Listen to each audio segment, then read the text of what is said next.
Halo pemirsa setia VBIS News, kembali lagi bersama saya Joko Praitno di segmen VBIS Weekly Sentiment. Seperti biasa, saya akan menjelaskan mengenai prospek dan prediksi terhadap beberapa komoditi utama dunia. Beberapa komoditi utama seperti minyak mentah dan emas dalam beberapa hari terakhir cenderung mengalami pergerakan terbatas dan konsolidatif. Setelah pekan lalu sempat menyentuh beberapa rekor utama, pergerakan kedua komoditi tersebut dalam beberapa hari terakhir cenderung mengalami pergerakan yang melamban. Beberapa faktor fundamental yang mengaruhi kedua komoditi tersebut diantaranya ialah yang pertama, ekspektasi terhadap pertemuan ECB dan Fed yang diselenggarakan pada hari ini rupanya cenderung memberikan sebuah sentimen yang cukup positif. Meskipun tidak terlalu signifikan, namun pertemuan tersebut diharapkan dapat memberikan sebuah jawaban ataupun solusi terhadap kondisi perekonomian global yang sedang mengalami krisis. Pertemuan tersebut juga diharapkan dapat menjawab kegundahan ataupun kekhawatiran para investor terhadap peluang pemulihan perekonomian pada Eropa, terutama pada beberapa negara yang sedang mengalami krisis. Harapan tersebut diperkirakan akan cenderung terrealisasi jika pertemuan tersebut dapat berjalan lancar pada hari ini. Faktor fundamental yang kedua diperoleh dari Amerika Serikat, di mana semalam kepercayaan konsumen Amerika Serikat dilaporkan mengalami kenaikan sebesar 32 poin. Kondisi tersebut memberikan sebuah sentimen positif terhadap sektor konsumen Amerika Serikat, di mana sektor konsumen Amerika Serikat merupakan sektor yang memberikan dorongan positif terhadap perekonomian Amerika Serikat di tengah perlambatan ekonomi yang sedang terjadi.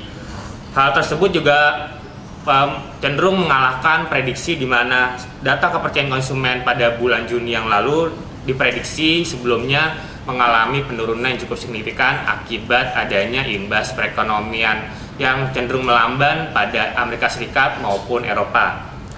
Faktor yang ketiga datang dari pasar atau posisi teknikal, di mana investor pada beberapa hari terakhir cenderung mengalami ataupun melakukan kondisi profit taking, di mana investor cenderung tidak terlalu yakin terhadap beberapa data-data ekonomi global yang telah dirilis maupun yang akan dirilis pada pekan ini, sehingga pada pergerakan minyak mentah dan emas dalam beberapa hari terakhir cenderung mengalami pergerakan yang terbatas.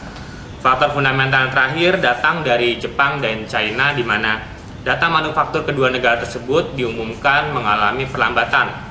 Data manufaktur China yang semalam dirilis bahkan mengalami penurunan sebesar 0,1 poin. Sedangkan pada data manufaktur Jepang 2 hari yang lalu diumumkan bahwa data tersebut mengalami penurunan sebesar 0,3 poin. Dengan menurunnya ataupun melambannya data manufaktur di kedua negara tersebut memberikan sebuah sinyalemen bahwa permintaan komoditi energi dan juga komoditi logam pada dua negara tersebut masih cukup mungkin terjadi dalam beberapa waktu ke depan. Bahkan beberapa pengamat memprediksi bahwa permintaan logam di negara-negara industri termasuk Jepang dan China diperkirakan akan mengalami penurunan sampai dengan akhir tahun ini. Sekarang kita beralih pada analisa teknikal, di mana pergerakan minyak mentah seperti prediksi sebelumnya cenderung mengalami pergerakan yang terbatas. Dalam beberapa hari terakhir atau lebih tepatnya pada awal pekan ini, pergerakan minyak hanya bergerak tipis antara level 88 sampai dengan 90 dolar per barrel. Data-data teknikal lainnya yang menunjang seperti relative strength index bahkan bergerak terbatas pada level 60. Kondisi tersebut memberikan sebuah prediksi di mana pergerakan minyak mentah diperkirakan akan masih bergerak melamban sampai dengan akhir pekan ini.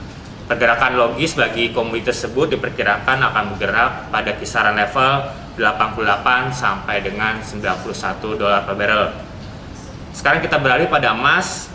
Kondisinya hampir sama dengan pergerakan minyak mentah, di mana pergerakan emas masih bergerak konsolidasi ataupun bergerak terbatas. Kisaran sempit masih terjadi pada level 1.600 sampai dengan 1.620 dolar per troy ounce. Padahal pada pekan lalu pergerakan emas sempat menyentuh rekor tertinggi dalam satu bulan terakhir di level 1.640 dolar per troy ounce. Indikator teknikal seperti relative strength index bahkan cenderung mengalami penurunan ke arah level 50. Oleh karena itu, kesimpulannya untuk pergerakan emas diprediksi akan mengalami pergerakan terbatas sampai dengan akhir pekan ini pada kisaran logis antara level 1.600 sampai dengan 1.620 dolar per troy ounce. Merangkum antara faktor fundamental dan faktor teknikal, maka kita bisa mengambil kesimpulan pada tabel sentimen pada pergerakan minyak mentah. Pergerakan bullish diperkirakan masih akan terjadi pada sisi teknikal, sedangkan pada sisi fundamental kondisinya masih bergerak negatif dan mendorong ke kotak nomor 1 pada sisi fundamental bearish dan teknikal positif. Sedangkan pada emas kondisinya masih cukup positif meskipun tidak terlalu signifikan. Maka dari itu kami menyimpulkan bahwa pada tabel sentimen emas kondisinya masih cukup positif pada sisi fundamental dan pada sisi teknikal. Satu lagi pergerakan komoditi yang cukup menyita perhatian bagi para investor ialah jagung, di mana pada 2 pekan lalu pergerakan jagung sempat menyentuh rekor tertinggi dalam setahun terakhir. Kini kondisinya masih mungkin menyentuh rekor kembali, di mana pada hari ini menyentuh level 8,16 dolar per barrel. Pergerakan jagung terus mengalami pergerakan bullish dalam beberapa hari terakhir terkait dengan adanya sentimen kekeringan yang masih terjadi di Amerika Serikat. Di saat yang bersamaan, permintaan jagung di Eropa dan Asia masih mengalami kenaikan jelang musim panas yang akan dimulai pada bulan ini. Oleh karena itu, pasar memprediksi bahwa pergerakan jagung masih mungkin mengalami kenaikan dalam beberapa waktu ke depan. Data teknikal pada jagung bahkan masih mengalami kondisi yang bullish seperti relative strength index yang stabil di kisaran 70 dalam beberapa hari terakhir. Oleh karena itu, kami memprediksi bahwa pergerakan jagung masih akan terus mengalami tren bullish sampai dengan akhir bulan ini. Demikian penjelasan dari saya mengenai prospek dan prediksi dari beberapa komoditi utama dunia. Sampai jumpa di segmen Fibis Weekly Sentiment minggu depan. Salam Fibis.